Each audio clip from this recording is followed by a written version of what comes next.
Bugün kaçası? 25. Bugün 25 sentyabr. Kripsonlar terilip başladı.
Bunlar kızıllar bunlar.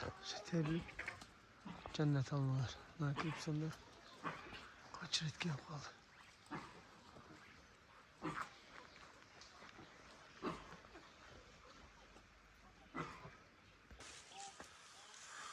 Bunlar cennet almalar.